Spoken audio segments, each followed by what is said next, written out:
Thank you very much, Mr. Deputy President. And before I go into the substantive part of my presentation, I would like to adopt what I may term the protocols already established in terms of the congratulations that have been extended to such as my very esteemed colleague, Senator Jawahir, on her recent election to this regional, I might even say hemispheric body. And I also want to extend my own support and appreciation for the teachers who have played such a formative, a helpful, commendable, deserving of lifetime appreciation teachers in my life. There have been many great ones. And to those of my colleagues here who have had experience as educators, for example, Independent Senator Aziz, even though he didn't teach me, he couldn't, he's far too young for that, but who just being an educator one day had such a profound impact on my family life in terms of one of my sons who encountered him, and he made such a big difference just because of that. So there are so many others. Even right here I'm saying that there's one while he wasn't my educator, but I saw the value of him as being an educator. I also would like to acknowledge that we are into Moi Heritage Creole Heritage Month, which is a big thing for us, for our consciousness, for our identity, for our pride, our focus and purpose as a nation. So one of the things that we must not downplay or ever be ashamed of. And finally, let me just extend, in his absence, my good wishes for recovery to Senator Harold Stanislaus, who it was just here I heard is not very well, and also to the other gentleman who has served in the parliament. I knew him at the GIS also a long time ago. We called him Charlie. That's Mr. Chalmai. And I'm so sad to hear that now that he's along in years, for him to be having this kind of traumatic experience. We know when you're that age and you suffer things like broken pelvis and all of that. So I hope it's not it hasn't reached that bad situation, but that he will make a complete and speedy recovery. A good guy, a nice guy I've known for many, many years. And I have to say, as if anybody else, it especially hurts me to know that he's having this experience in what we may consider his twilight years. Not exactly for me to say.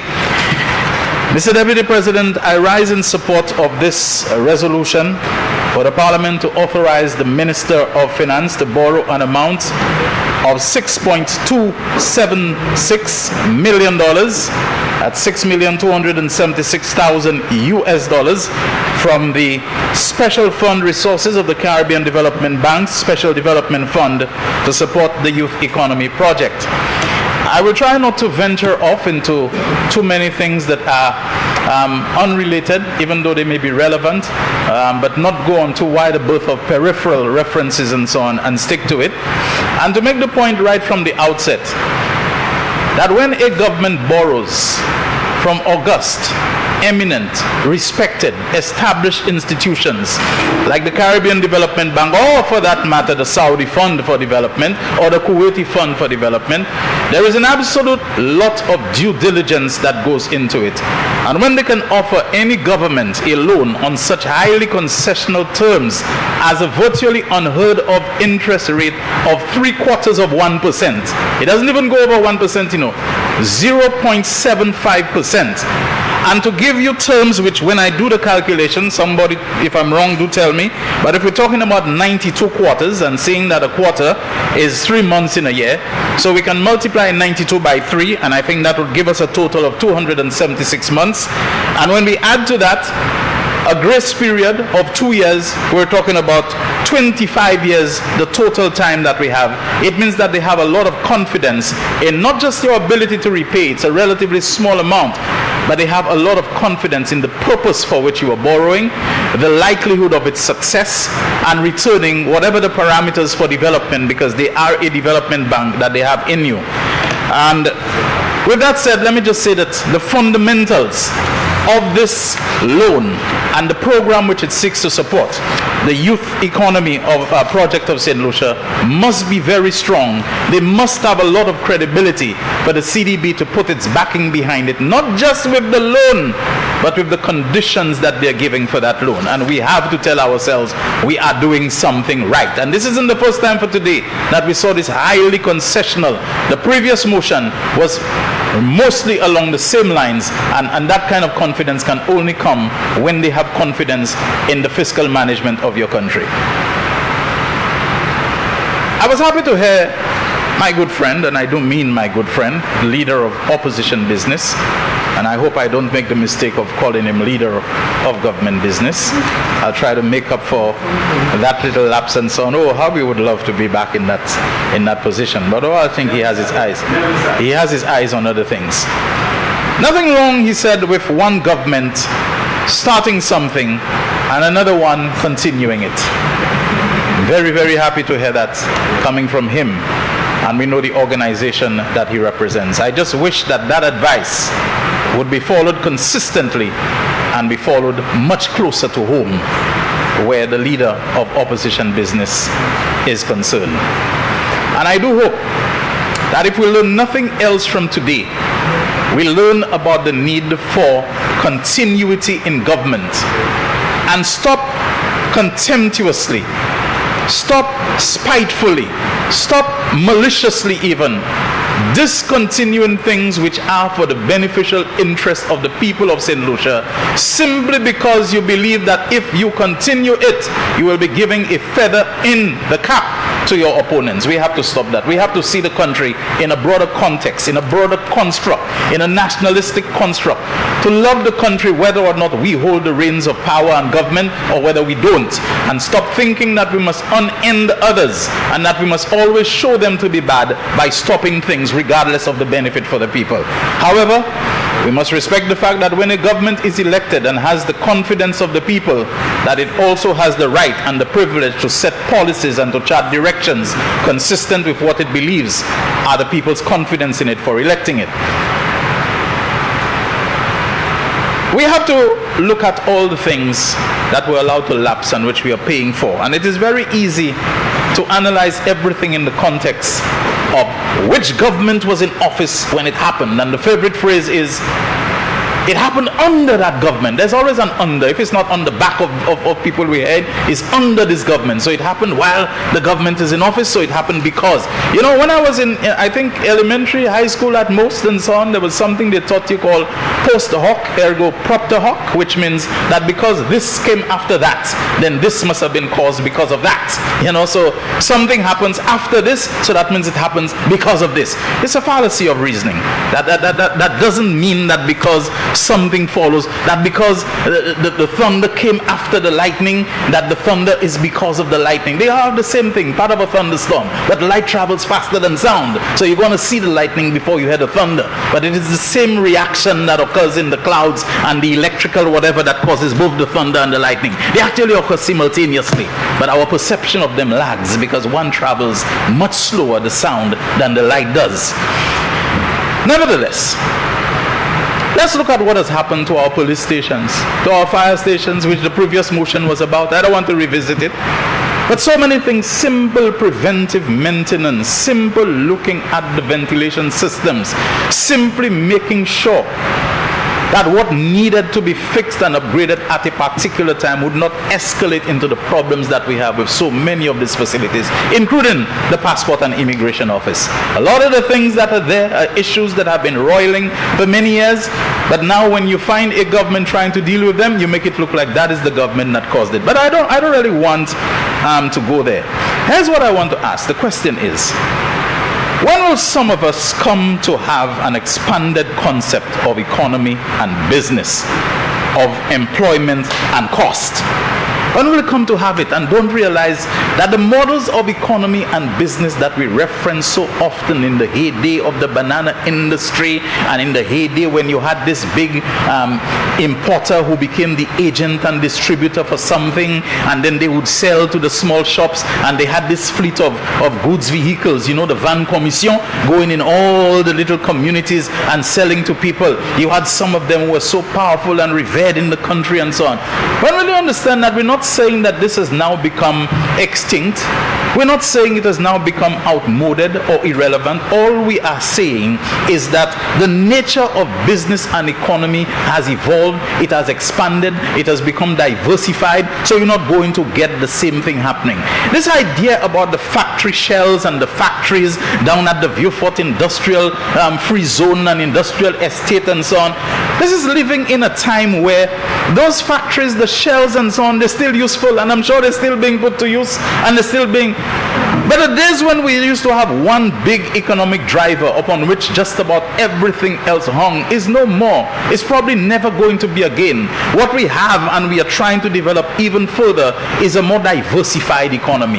And a diversified economy means a decentralized economy. And a decentralized economy means a fragmented economy. Fragmented in the sense that rather than have one big industry of bananas and so on, where you see fields going for miles and miles, and on banana day you can't get anybody to do anything for you. Even teachers ask for day off from school because, c'est jou fig, c'est jou qui peut fig.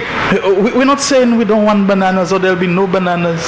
What we're saying is that now we don't have the vast monocrop that we had before. Even in agriculture, we have some people doing hydroponics. We have some people doing vegetables. We have some people doing fruits. We have some people doing horticulture and cut flowers and so on. And it is mixed up.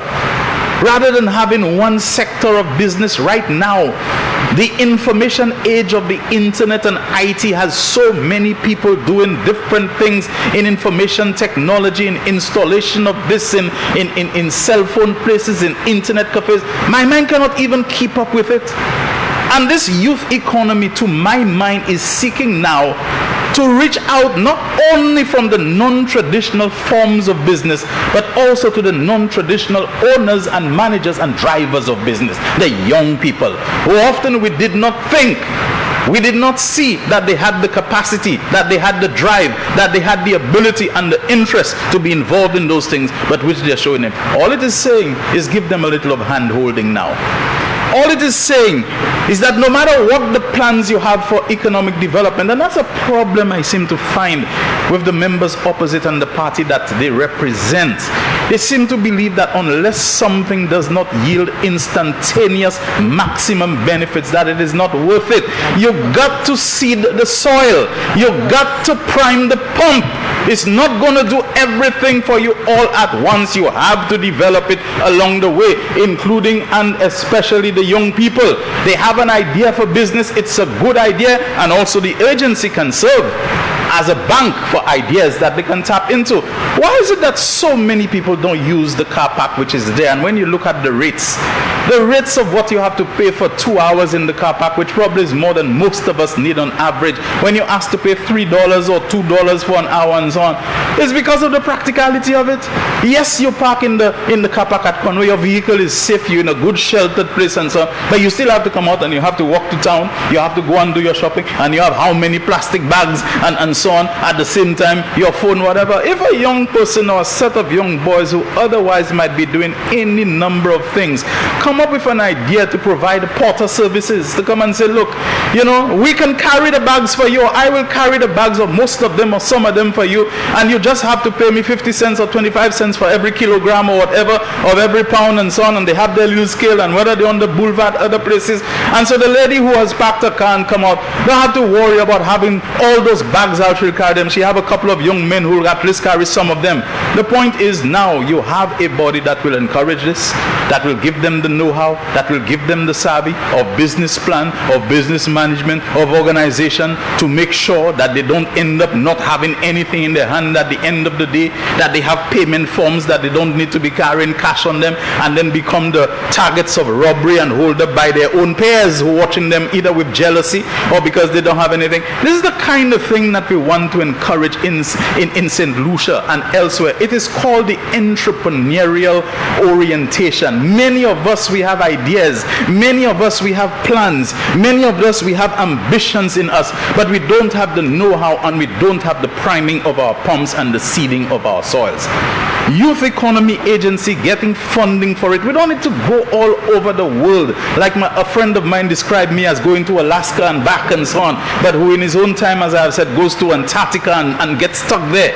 We don't need to go all over the world. All we're talking about is enabling things in a systematic, organized, sustained way that they can move forward and gain valuable business experience, and they are contributing to the economy. The other point that I heard when listening to the contribution of my good friend on the other side, I always seem to be having a dissing of things that are with us all the time. If it's not the consolidated funds, people put in blows on as if consolidated fund has automatically become something that is spiteful and something despicable, a word to be spat out rather than spoken. The money disappears in the consolidated fund, and I'm wondering, how can money disappear in an account when it's my account and I have all my budget set of how I'm going to spend and extract? But that's not where I'm going. Right now, all of a sudden, consultants and administrative expenses and administrative staff have become something despicable to be talked down and so on.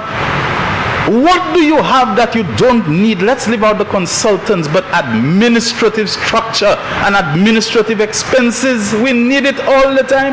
Have you ever checked when you pay your insurance premiums, if you were to go like I do and ask the agent or whoever is the person who is selling the policy to me, show me the breakdown of the cost of the premium that I pay, and you'll be surprised, especially for the first few months of when you take that life insurance or whatever, how much of it doesn't really go into the cost of underwriting the policy. So much of it goes into the agent's commissions. I think almost for the first 3 months or whatever, almost all of it goes into the commission for the agent. Then there's also the administrative cost, because the insurance company, either they own the building or they have to pay rent and so on. There is administrative cost.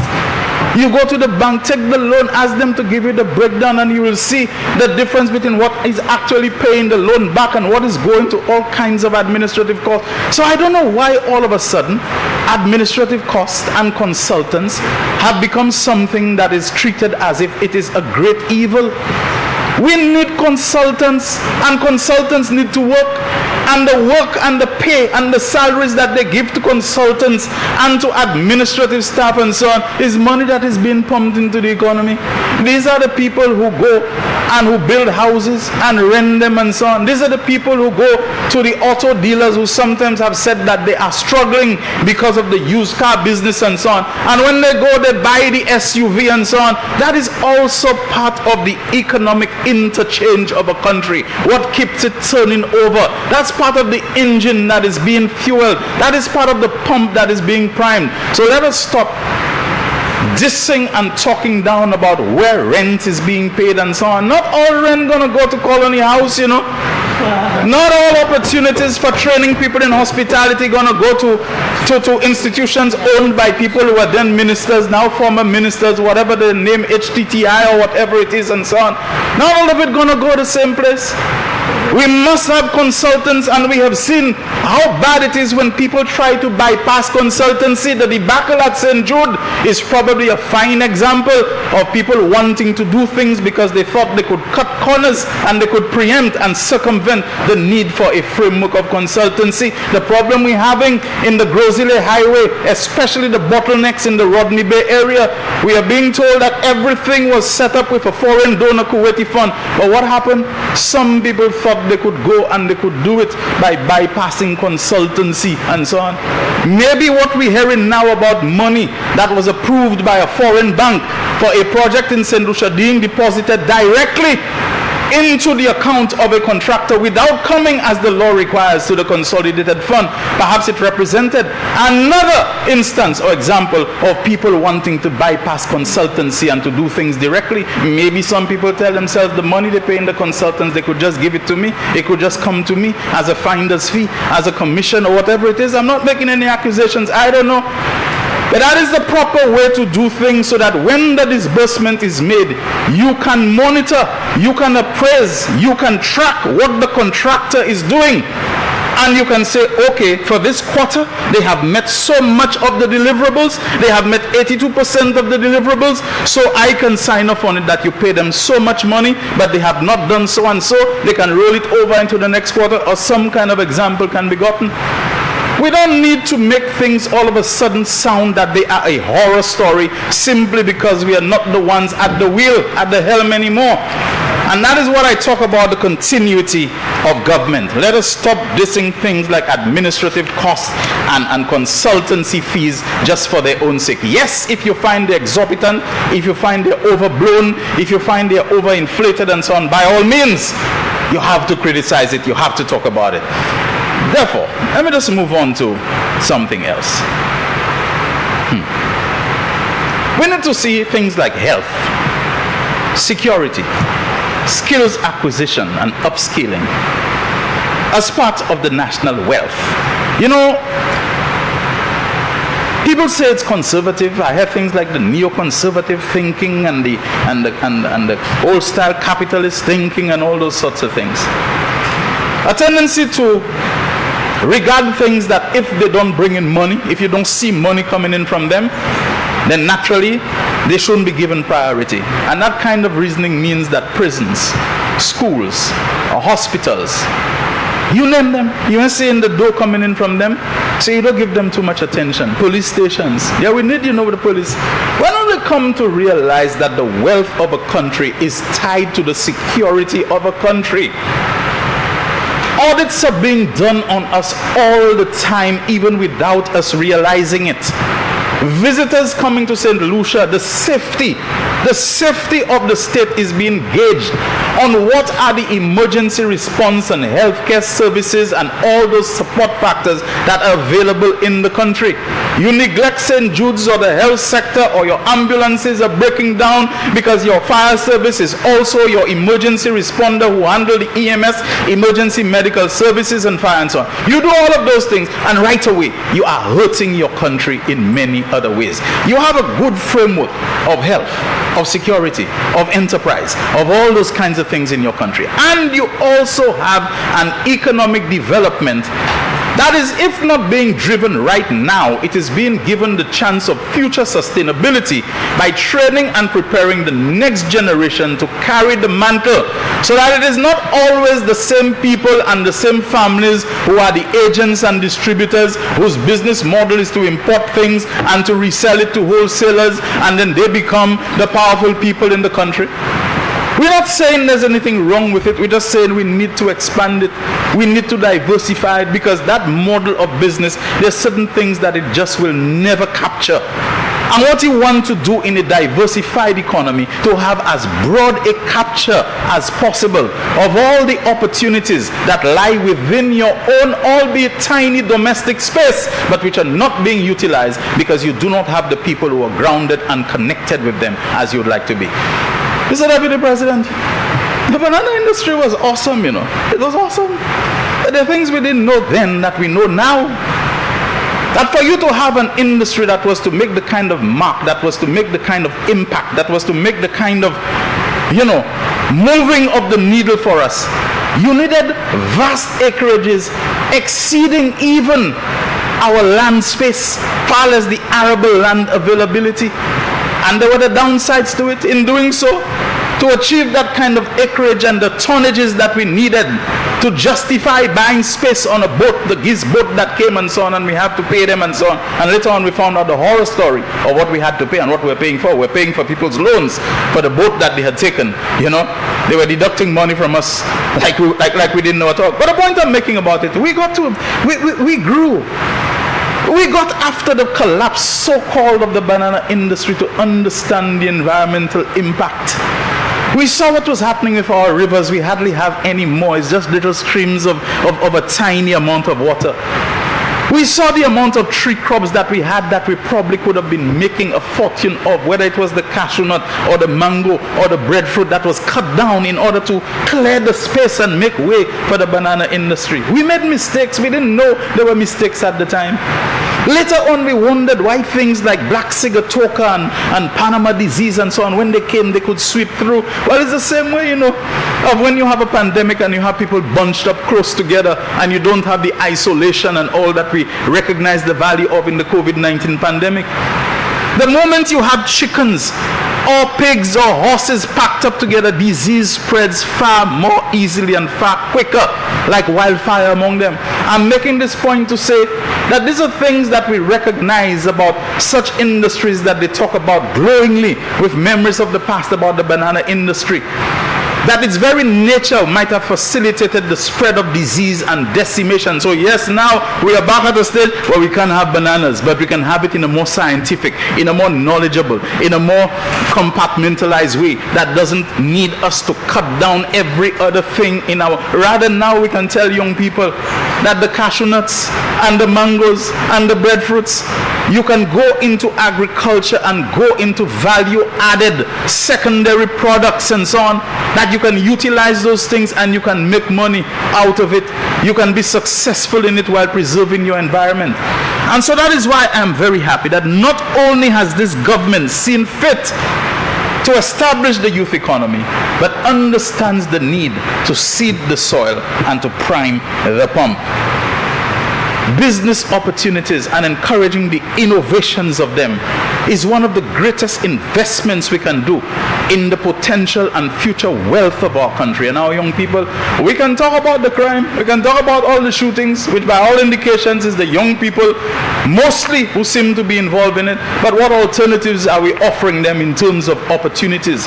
What are we offering them in terms of the pride, the upstandingness of making a meaningful and discernible contribution to their country? And when the Caribbean Development Bank and others can step behind and approve this kind of funding on this kind of highly favorable concessional terms, it is because they recognize the value of what we are embarking on. Let it not be said that CDB and Kuwaiti Fund and all those people can see the good in the opportunities that are before us, can be giving us the funding on what seems to be almost a giveaway, 2 years grace period, 25 years to pay it at 0.75% interest and so on. When they can have this kind of confidence in us, we need to have a little bit more confidence in ourselves, even as we critique, even as we criticize, even as we even oppose some things, but to have a greater overarching sense of nationality, of national pride, of national development, and of support for the healthy things. That if ever tomorrow we inherit it, even though we were in opposition, that we can continue it. There may be things in it that need tweaking. There may be things in it that need, some improvement. Nobody's saying that. Nobody's perfect. It's like all this chatter we hear about the 2.5% health and security levy. Who says that it's going to be perfect? And you don't need to improve and tweak a little thing. All of the tweaking has gone on is to make sure that what you did not foresee at a certain point that you see it now, so you deal with it. Legislation and policy and so on are not about pride, They're not about thin skin and believing that, if something wrong is pointed out to you, it means that you're being condemned, so you have to push back and dig in your heels and don't do anything about it. Doubtless there are things about youth economy that the Prime Minister and those who support and work with him and advise him, including the donor agencies, that they will see and they will say, Prime Minister, Government of St. Lucia, your youth economy thing ain't too bad, but you need to do this. You need to do that. You need to add a special component. Agriculture is a differentiated sector. You need to add something there to differentiate it. Encouraging young people into tourism investments. You don't expect them to be able to build a hotel and so on. But at least if you can rescue some projects that seem to have gone to the dust, how can you involve young people? How can you expand, for example, to have the cooperatives to represent a certain category of shareholding and so on, and hence develop your credit union and cooperative sector? These are things that ideas that are just coming to my mind that we can do. But don't diss it because it has not sprung full grown all of a sudden and everything about it is not up to par. There is this thing I keep hearing all the time. It's not only when you do this. It's not only when you do that. Nobody ever spoke about only when you do this. That when you give a student a laptop, you solve every problem in learning. Nobody ever said that. It is about so many things being brought together and being made to work. That is the differentiated, decentralized, fragmented nature of business, economy, national development, youth development. There is no magic bullet that you can give to the young people that is going to solve all their problems of employment and opportunity and so on. But you have to start somewhere. You have to do some things. And you have to bring them all together and coordinate them. And I believe providing the funding, I mentioned it is a demonstration of confidence on the part of the funding agencies I believe it is also a demonstration of confidence on the part of this country's Prime Minister and Minister of Finance that I believe so much in this thing that I have talked about, that I have preached, that I have promised, that I have implemented, that I am also prepared to commit and to stick our neck out to get the money to put where our mouth is, because we are sure that it will produce the results above and beyond even that which we had thought it would. And the response it is getting from the young people, we heard the amount who are coming forward to apply, the amount of disbursements that have been done in the short period that it has been there, just about 6 months. How much is being processed and turned over shows the enthusiasm for it as well. So it has the confidence of creditors, it has the confidence of the conceivers, the government, and it has the confidence and the enthusiasm of the people for whom it was meant. Mr. Deputy President, I want to thank you so very much for your indulgence, and I do hope that I have added something meaningful, which I will conclude by repeating how I started to say that I rose in full support of this resolution. Thank you, Mr. Deputy President.